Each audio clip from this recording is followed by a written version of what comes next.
ಪ್ರಭು ನಿಮ್ಮೊಡನೆ ಇರಲಿ. ನಿಮ್ಮಾತ್ಮದೊಡನೆಯೂ ಇರಲಿ.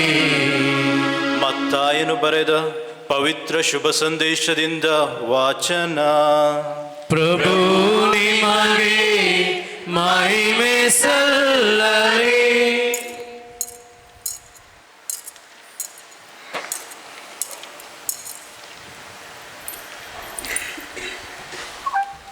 ಆ ಕಾಲದಲ್ಲಿ ಯೇಸು ಫಿಲಿಪ್ಪಿನ ಸಜೇರಿಯಾ ಎಂಬ ಪ್ರಾಂತ್ಯಕ್ಕೆ ಬಂದರು. ಅಲ್ಲಿ ತಮ್ಮ ಶಿಷ್ಯರನ್ನು ಉದ್ದೇಶಿಸಿ, ನರಪುತ್ರನನ್ನು ಜನರು ಯಾರೆಂದು ಹೇಳುತ್ತಾರೆ ಎಂದು ಕೇಳಿದರು.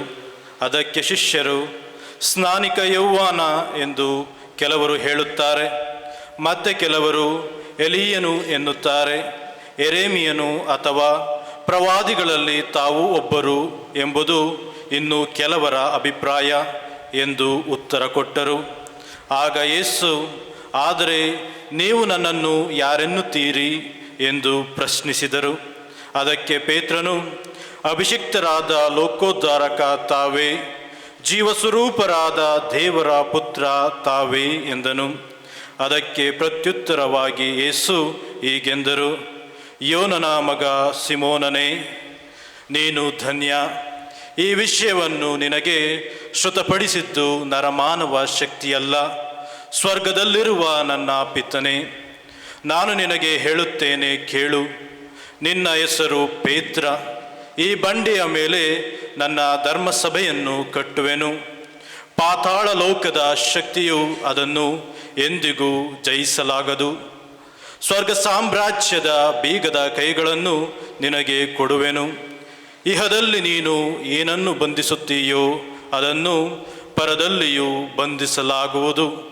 ಇಹದಲ್ಲಿ ನೀನು ಏನನ್ನು ಬಿಚ್ಚುತ್ತೀಯೋ ಅದನ್ನು ಪರದಲ್ಲಿಯೂ ಬಿಚ್ಚಲಾಗುವುದು. ಅನಂತರ ಯೇಸು ತಮ್ಮ ಶಿಷ್ಯರಿಗೆ, ತಾವು ಅಭಿಷಿಕ್ತರಾದ ಲೋಕೋದ್ಧಾರಕ ಎಂಬುದನ್ನು ಯಾರಿಗೂ ಹೇಳಕೂಡದೆಂದು ಕಟ್ಟಪ್ಪಣೆ ಮಾಡಿದರು. ಪ್ರಭುವಿನ ಶುಭ ಸಂದೇಶ. ಕ್ರಿಸ್ತರೇ ನಿಮಗೆ ಸ್ತುತಿಯು ಸಲ್ಲಲಿ.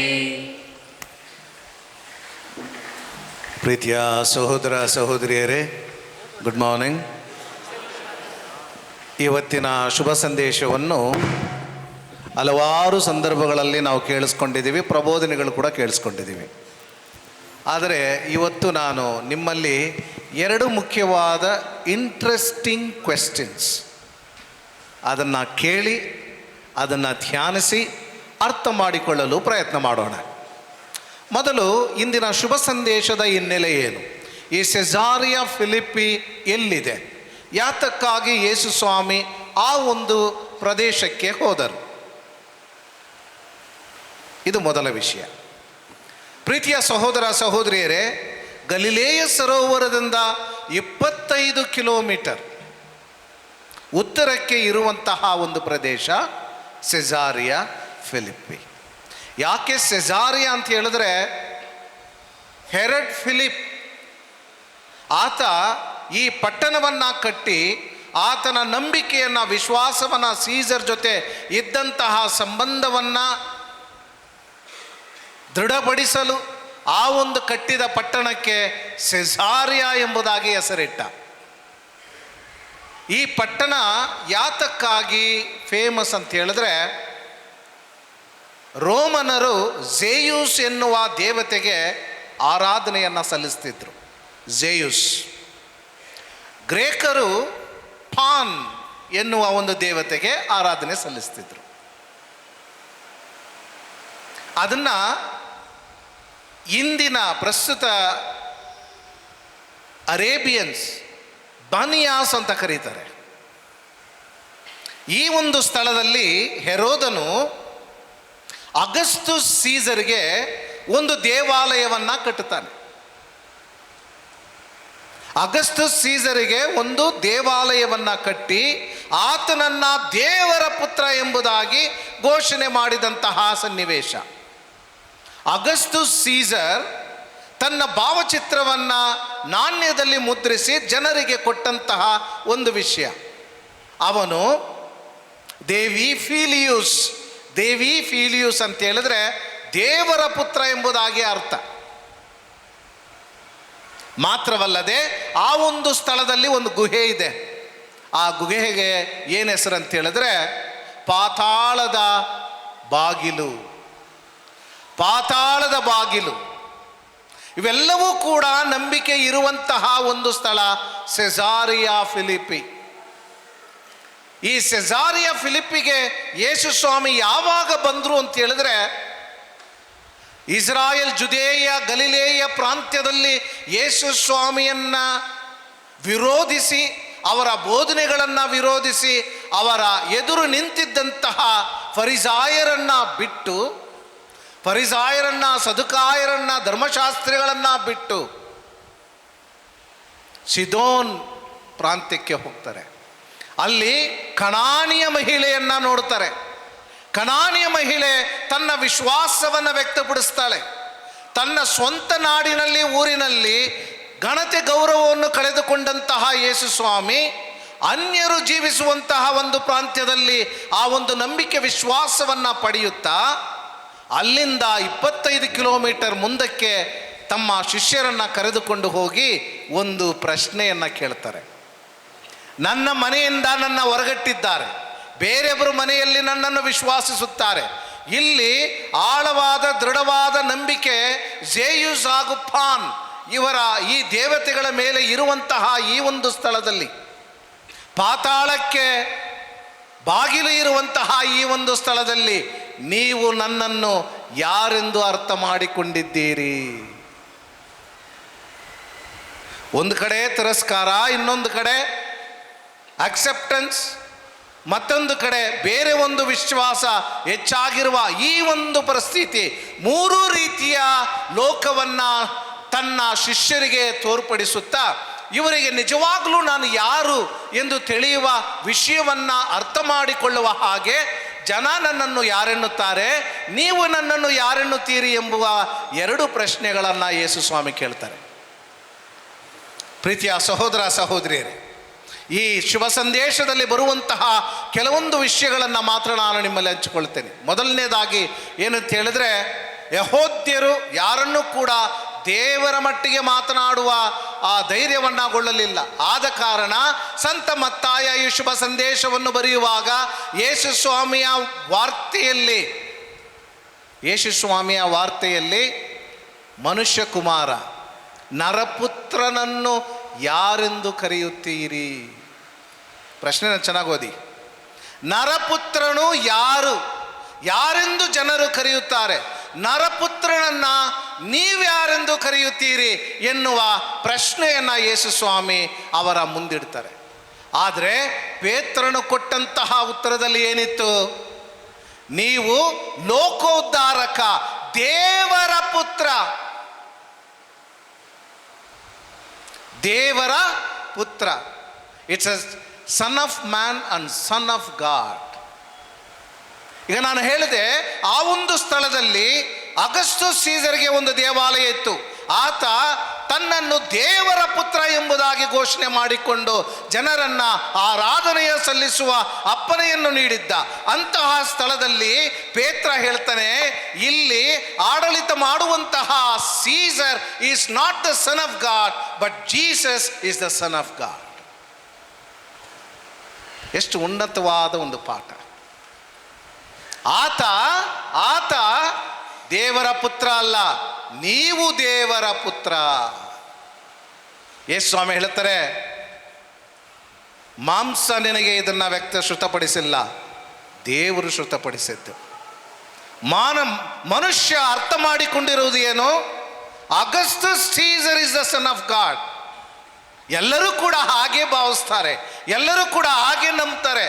ಆದರೆ ದೇವರು ಹೇಳುವ ಮಾತು, Augustus Caesar is not the son of God, but Jesus is the son of god.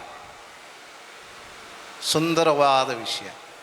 ಎರಡನೇದಾಗಿ ಯೇಸು ಸ್ವಾಮಿ ಹೇಳ್ತಾರೆ, ಇಲ್ಲಿ ಪಾತಾಳದ ಬಾಗಿಲು ಇದೆ, ಪಾತಾಳದ ಬಾಗಿಲು ಇದೆ. ಆದರೆ ನಾನು ಒಂದು ಧರ್ಮಸಭೆಯನ್ನ ಕಟ್ಟುವೆನು.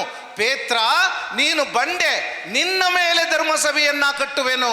ಈ ಪಾತಾಳದ ಬಾಗಿಲನ್ನ ಬಿಡು, ಅದು ಎಂದಿಗೂ ಕೂಡ ನಿನ್ನ ವಿರುದ್ಧ ಹೋರಾಡಿ ಜಯಿಸುವುದಕ್ಕಾಗೋದಿಲ್ಲ. Therefore you are Peter on which I build my church. ಪಾತಾಳದ ಬಾಗಿಲು ಎಂದಿಗೂ ಕೂಡ ನಿನ್ನ ಜಯಿಸೋದಿಲ್ಲ. ಸೈತಾನ ಎಂದಿಗೂ ಜಯಿಸೋದಿಲ್ಲ. ಪಾಪ ಎಂದಿಗೂ ಜಯಿಸೋದಿಲ್ಲ. ಕೆಟ್ಟ ವಿಷಯಗಳು ಎಂದಿಗೂ ಜಯಿಸೋದಿಲ್ಲ. ನಾನು ಕಟ್ಟುವ ಧರ್ಮಸಭೆ ಪವಿತ್ರವಾದದ್ದು, ಅದು ಶಾಶ್ವತವಾಗಿ ಉಳಿದಿರುತ್ತದೆ. ಈ ನಂಬಿಕೆಯನ್ನ ಬಿಡು, ಪಾತಾಳದ ಬಾಗಿಲು ಎನ್ನುವ ನಂಬಿಕೆಯನ್ನ ಬಿಡು. ನಿನ್ನ ಮೇಲೆ ಧರ್ಮಸಭೆಯನ್ನು ನಾನು ಕಟ್ಟುವೆನು. ಆ ಧರ್ಮಸಭೆ ಶಾಶ್ವತವಾಗಿ ಉಳಿಯುವುದು. ಈಗ ಇಂಟ್ರೆಸ್ಟಿಂಗ್ 2 ಪ್ರಶ್ನೆ ಯಾವುದು?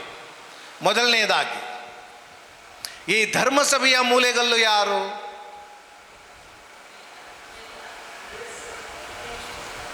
ಧರ್ಮಸಭೆಯ ಮೂಲೆಗಲ್ಲು ಜೊರಗೆ ಹೇಳಿ. ಪೇತ್ರ, ಪೇತ್ರ, ಪೇತ್ರ, ಪೇತ್ರ. ಸಂತ ಪೇತ್ರನು ಬರೆದ ಮೊದಲನೆಯ ಪತ್ರದಲ್ಲಿ 2ನೇ ಅಧ್ಯಾಯ 6ನೇ ವಚನದಲ್ಲಿ ಹೇಳ್ತಾರೆ, ಈ ಧರ್ಮಸಭೆಯ ಮೂಲೆಗಲ್ಲು ಯೇಸು ಸ್ವಾಮಿ. ಈ ಧರ್ಮಸಭೆಯ ಮೂಲೆಗಲ್ಲು ಯೇಸು ಸ್ವಾಮಿ. ಜನರು ಆ ಮೂಲೆಗಲ್ಲನ್ನು ತಿರಸ್ಕರಿಸಿದರು, ದೇವರು ಆ ಮೂಲೆಗಲ್ಲನ್ನು ಉನ್ನತಿಗೆ ಏರಿಸಿದರು. ಯಾರು ಹೇಳುವ ಮಾತು? ಸಂತ ಪೇತ್ರ ತನ್ನ ಪತ್ರದಲ್ಲಿ ಬರೆದಂತಹ ವಾಕ್ಯಗಳು. ಮೂಲೆಗಲ್ಲು ಯೇಸು ಸ್ವಾಮಿ ಧರ್ಮಸಭೆಗೆ ಅಲ್ಲವಾ? ಈಗ ಹೇಳಿ, ಯಾರು ಮೂಲೆಗಲ್ಲು? ಯಾರು ಮೂಲೆಗಲ್ಲು? ಯಾರು? ಯೇಸು ಸ್ವಾಮಿನ? ಅಷ್ಟು ಬೇಗ ಬದಲಾವಣೆ ಬಿಟ್ರ? ಯಾರು ಮೂಲೆಗಲ್ಲು ಹೇಳಿ? ಪೇತ್ರನ, ಯೇಸುನ? ಯೇಸು. ಯೇಸು ಸ್ವಾಮಿನ, ಪೇತ್ರನ? ಯೇಸು ಸ್ವಾಮಿ. Very good. ಅಂದ್ರೆ ಪೇತ್ರ ಯಾರು? ಯೇಸು ಸ್ವಾಮಿ ಹೇಳ್ತಾರೆ, ಪೇತ್ರ ನೀನು ಬಂಡೆ, ನಿನ್ನ ಮೇಲೆ ನನ್ನ ಧರ್ಮಸಭೆಯನ್ನ ಕಟ್ಟುವೆನು. ಯಾರು ಪೇತ್ರ? ಶಿಷ್ಯ. ಅದು ನನಗೆ ಗೊತ್ತು. ಯಾವ ಕಲ್ಲು ಅಂತ ಕೇಳಿದೆ. ಮೂಲೆಗಲ್ಲು ಈಗ ತಾನೇ ಯೇಸು ಸ್ವಾಮಿ ಅಂತ ಹೇಳಿದ್ರಲ್ಲ. ಬಂಡೆಕಲ್ಲು. ಬಂಡೆಕಲ್ಲು ಅಂದ್ಬಿಟ್ರೆ ಎಲ್ಲಾದರೂ ಇಟ್ಕೊಳ್ಳಿ, ಬಾದ ಮೂಲೆಯಲ್ಲಾದರೂ ಇಟ್ಕೊಳ್ರಿ, ಮೇಲೆಲ್ಲಾದರೂ ಇಟ್ಕೊಳ್ರಿ ಅಂತ. ಪ್ರೀತಿಯ ಸಹೋದರ ಸಹೋದರಿಯರೇ, ವೆರಿ ಇಂಪಾರ್ಟೆಂಟ್. ಯೇಸು ಸ್ವಾಮಿ ಮೂಲೆಗಲ್ಲು. ಇವತ್ತು ಮೂಲೆಗಲ್ಲು ನೋಡಿದ್ದೀರಾ? ಯಾವುದನ್ನ ಮೂಲೆಗಲ್ಲು ಅಂತೀವಿ? ಯಾರಾದ್ರೂ ಮನೆ ಕಟ್ಟಿದ್ದೀರಾ? ಇಲ್ಲಿ ಕಟ್ಟಿರ್ತೀರ. ಯಾವುದನ್ನ ಮೂಲೆಗಲ್ಲು ಅಂತೀವಿ? ಫಸ್ಟ್ ಕಲ್ಲು ಯಾವುದನ್ನ ಮೂಲೆಗಲ್ಲು ಅಂತೀವಿ? ಗೊತ್ತಿಲ್ಲ. ಫೌಂಡೇಶನ್ ಸ್ಟೋನ್ ಯಾವುದನ್ನ ಅಂತೀವಿ? ಅದರಲ್ಲಿ ಯಾರು ಫೌಂಡೇಶನ್ ಹಾಕಿದ್ರು, ಯಾವಾಗ ಹಾಕಿದ್ರು, ಆ ವಿಷಯಗಳೆಲ್ಲ ಬರೆದು ಒಂದು ಕಲ್ಲಿಡ್ತೀವಿ, ಅದು ಫೌಂಡೇಶನ್ ಸ್ಟೋನ್. ಯೇಸು ಸ್ವಾಮಿ ಮೂಲೆಗಲ್ಲು, ಸಂತ ಪೇತ್ರ ಮೊದಲ ಕಲ್ಲು. ಕ್ಲಾರಿಟಿ. ಯೇಸು ಸ್ವಾಮಿ ಮೂಲೆಗಲ್ಲು, ಸಂತ ಪೇತ್ರ ಮೊದಲ ಕಲ್ಲು. ಮೂಲೆಗಲ್ಲಿಲ್ಲದೆ ಧರ್ಮಸಭೆ ಇಲ್ಲ. ಮೂಲೆಗಲ್ಲಿಲ್ಲದೆ ಧರ್ಮಸಭೆ ಇಲ್ಲ. ನೀವೆಲ್ಲರೂ ಕೂಡ ಆ ಒಂದು ಧರ್ಮಸಭೆ ಎನ್ನುವ ಪವಿತ್ರವಾದ ಆ ಒಂದು ಕಟ್ಟಡದಲ್ಲಿ ಪ್ರತಿಯೊಬ್ಬರು ಕಲ್ಲುಗಳು. ಯಾರು? ಸಂತ ಪೌಲ ಹೇಳುವ ಮಾತು. ಆದರೆ ಸಂತ ಪೇತ್ರ ಏನು ಹೇಳ್ತಾರೆ? ನೀವು ಬರೀ ಕಲ್ಲುಗಳಲ್ಲ, ಜೀವಂತ ಕಲ್ಲುಗಳು. ಜೀವಂತ ಕಲ್ಲುಗಳು. ದೇವರು ಕಟ್ಟಿದಂತಹ ಆ ದೇವಾಲಯ, ಪ್ರಭು ಯೇಸು ಸ್ವಾಮಿಯನ್ನು ಮೂಲೆಗಲ್ಲಾಗಿ ಕೊಂಡಿರುವ ಆ ಪವಿತ್ರ ಧರ್ಮಸಭೆ, ಸಂತ ಪೇತ್ರನು ಮೊದಲಗಲ್ಲಾಗಿರುವಂತಹ ಆ ಒಂದು ಧರ್ಮಸಭೆಯಲ್ಲಿ ನೀವೆಲ್ಲರೂ ಕೂಡ, ಪ್ರತಿಯೊಬ್ಬರೂ ಕೂಡ ಜೀವಂತ ಕಲ್ಲುಗಳು. ನಿಮ್ಮ ಕಲ್ಲು ಎನ್ನುವ ಜೀವನದಲ್ಲಿ ಜೀವ ಇರಲಿ, ಪರಿಶುದ್ಧತೆ ಇರಲಿ, ಪಾವನತೆ ಇರಲಿ. ನಿಮ್ಮ ಜೀವನದಲ್ಲಿ ಆಧ್ಯಾತ್ಮಿಕ ಜೀವನ ಜೀವಂತವಾಗಿ ಉಳಿಯಲಿ. ನಿಮ್ಮ ಆತ್ಮಗಳನ್ನು ಜೀವಂತವಾಗಿ ಉಳಿಸಿಕೊಳ್ಳಿ. ಆಗ ನೀವು ಜೀವಂತ ಕಲ್ಲುಗಳು. ಇಲ್ಲ ಅಂತ ಹೇಳಿದ್ರೆ ಸತ್ತ ಕಲ್ಲುಗಳು, ಪ್ರಯೋಜನಕ್ಕೆ ಬಾರದ ಕಲ್ಲುಗಳು. ಓಕೆ, ಇವಾಗ ಹೇಳಿ, ಯಾರು ಮೂಲೆಗಲ್ಲು? ಯಾರು? ಜ್ವರಗೆ ಹೇಳಿ. ಯೇಸು ಸ್ವಾಮಿ. ಪ್ರಥಮ ಕಲ್ಲು ಯಾರು? ಪೇತ್ರ. ನೀವ್ಯಾರು? ಜೀವಂತ ಕಲ್ಲುಗಳು. Very good, good response. ಈಗ ಎರಡನೇ ಪ್ರಶ್ನೆ, ನಾವು ವಿಶ್ವಾಸ ಪ್ರಮಾಣದಲ್ಲಿ ಹೇಳ್ತೀವಿ, ಸತ್ತವರನ್ನ ಜೀವಂತರನ್ನ ತೀರ್ಪು ಕೊಡುವ ಶಕ್ತಿ ಯಾರಿಗಿದೆ? ಯಾರಿಗಿದೆ? ಯಾರಿಗಿದೆ? ಯೇಸು ಸ್ವಾಮಿಗಿದೆ. ಆದರೆ ಯೇಸು ಸ್ವಾಮಿ ಪೇತ್ರನಿಗೆ ಹೇಳ್ತಾರೆ, ಪೇತ್ರ, ಸ್ವರ್ಗದ ಬಾಗಿಲಿನ ಬೀಗದ ಕೈಗಳನ್ನು ನಿನ್ನ ಕರಕ್ಕೆ ಒಪ್ಪಿಸುವೆನು. ನೀನು ಏನು ಕಟ್ಟುತ್ತೀಯೋ ಅದನ್ನು ಕಟ್ಟಲಾಗುವುದು, ಏನು ಬಿಚ್ಚುತ್ತೀಯೋ ಅದನ್ನು ಬಿಚ್ಚಲಾಗುವುದು. ಈಗ ಯಾರು ಜಡ್ಜು? ಯಾರು ಜಡ್ಜು?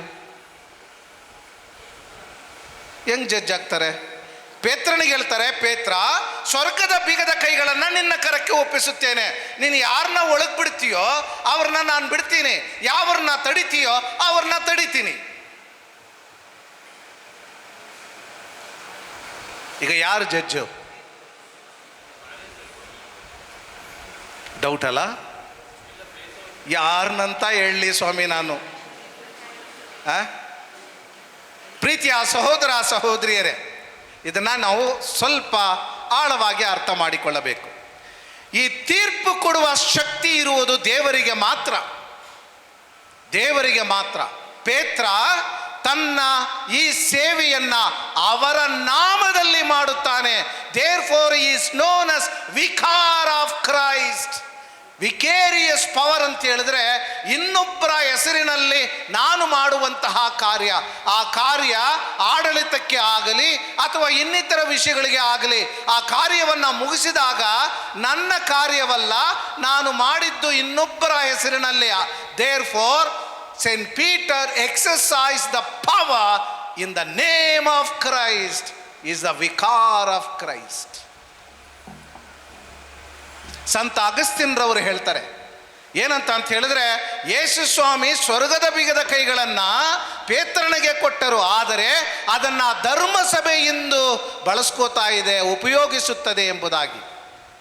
ಅಂದರೆ ಯೇಸು ಸ್ವಾಮಿ ಬರೀ ಪೇತ್ರನಿಗೆ ಮಾತ್ರವಲ್ಲ, ಆತನ ಹೆಸರಲ್ಲಿ ಪೇತ್ರನ ಸ್ಥಾನವನ್ನು ಆಚರಿಸುವ, ಸ್ವೀಕರಿಸುವ ಪ್ರತಿಯೊಂದು ಪೋಪ್ ಜಗದ್ಗುರುಗಳಿಗೂ ಕೂಡ ಕೊಡಲಾಗಿದೆ. ಆದ ಕಾರಣವೇ ಪ್ರತಿ ವರ್ಷ ನಾವೇನು ಮಾಡ್ತೀವಿ? ಚೇರ್ ಆಫ್ ಪೀಟರ್ ಅಂತ ಒಂದು ಹಬ್ಬವನ್ನು ಮಾಡ್ತೀವಿ. ಯಾವತ್ತಾದ್ರೂ ಕೇಳಿಸ್ಕೊಂಡಿದ್ದೀರಾ? ಚೇರ್ ಆಫ್ ಪೀಟರ್, ಸಂತ ಪೇತ್ರನ ಕುರ್ಚಿ. ಈಗ ಸೆಂಟ್ ಪೀಟರ್ಸ್ ಬಸಲಿಕಾ ಹೋದರೆ ಅದು ಒಂದು ಇದೆ, ಒಂದು ಸ್ಟ್ಯಾಚ್ಯೂ ಇದೆ, ಚೇರ್ ಆಫ್ ಪೀಟರ್. ಪೇತ್ರ ಒಂದು ಕುರ್ಚಿ ಮೇಲೆ ಕೂತಿರುವ ಹಾಗೆ. ಆ ಕಾಲನ್ನ ಮುಟ್ಟಿ ಮುಟ್ಟಿ ನಮಸ್ಕಾರ ಮಾಡಿ ಮಾಡಿ ಮಾಡಿ ಕಾಲೇ ಸೌದೋಗ್ಬಿಟ್ಟೈತೆ. ಕಲ್ಲಲ್ಲಿ ಮಾಡಿರೋ ಆ ಕಾಲೇ ಸೌದೋಗ್ಬಿಟ್ಟೈತೆ. ಅಂದರೆ ಈ ಅಧಿಕಾರವನ್ನು ಯೇಸು ಸ್ವಾಮಿ ಧರ್ಮಸಭೆಗೆ ಕೊಟ್ಟರು. ಪಾಪಗಳನ್ನು ಕ್ಷಮಿಸೋದಕ್ಕೂ ಜನರನ್ನು ಆಧ್ಯಾತ್ಮಿಕ ಪಯಣಕ್ಕೆ ಮುನ್ನಡೆಸುವ ಶಕ್ತಿಯನ್ನು ಕೊಟ್ಟಿದ್ದಾರೆ. Therefore you shall serve as a steward of Christ. You are a servant of Christ to open the door and close the door. ಬಾಗಿಲನ್ನು ತೆಗೆಯೋದಕ್ಕೆ ಮುಚ್ಚೋದಕ್ಕೆ ಯೇಸು ಸ್ವಾಮಿಯ ಸೇವಕನಾಗಿ ಯೇಸು ಸ್ವಾಮಿಯ ನಾಮದಲ್ಲಿ ಧರ್ಮಸಭೆ ಮಾಡುತ್ತೆ. ಆದ ಕಾರಣ ಯೇಸು ಸ್ವಾಮಿ ಹೇಳಿದ್ರು, ಪೇತ್ರ, ನಿನ್ನ ಕರಕ್ಕೆ ನನ್ನ ಮನೆಯ ಬೀಗದ ಕೈಗಳನ್ನು ಕೊಡಲಾಗುವುದು. ಆದ್ದರಿಂದ ನೀನು ಬೋಧಿಸಿ ಜನರನ್ನು ಆಧ್ಯಾತ್ಮಿಕ ಪಯಣಕ್ಕೆ ಮುನ್ನಡೆಸು. ನೀನು ಮುನ್ನಡೆಸುವಾಗ ಅವರು ನನ್ನ ಮನೆಗೆ ಬರುವ ಆ ಒಂದು ವರದಾನವನ್ನು ನಾನು ದಯಪಾಲಿಸುವೆನು. Judges Jesus Christ and Saint Peter and those who come after Peter, they are only vicar of Christ. ಪ್ರೀತಿಯ ಸಹೋದರ ಸಹೋದರಿಯರೇ, ಎಷ್ಟು ಮಾಹಿತಿ ನಿಮಗೆ ಸಾಕು ಅನ್ಕೋತೀನಿ. ದಯವಿಟ್ಟು ಇನ್ನೂ ಹೆಚ್ಚಾಗಿ ಧ್ಯಾನ ಮಾಡೋದಕ್ಕೆ ಪ್ರಯತ್ನ ಮಾಡಿ. ಯೇಸು ಸ್ವಾಮಿ ಈ ಧರ್ಮಸಭೆಯನ್ನು ಪೇತ್ರನ ಮೇಲೆ ಕಟ್ಟಿದ್ರು ಅಂತ ಹೇಳಿದ್ರೆ ಅವರು ದೂರ ಹೋಗ್ಬಿಡಲಿಲ್ಲ. ಯೇಸು ಸ್ವಾಮಿ ಎನ್ನುವ ಆ ಮೂಲೆಗಲ್ಲಿನ ಮೇಲೆ ಈ ಧರ್ಮಸಭೆ ನಿಂತಿದೆ. ನಾವು ಯಾರೂ ಅಲ್ಲ.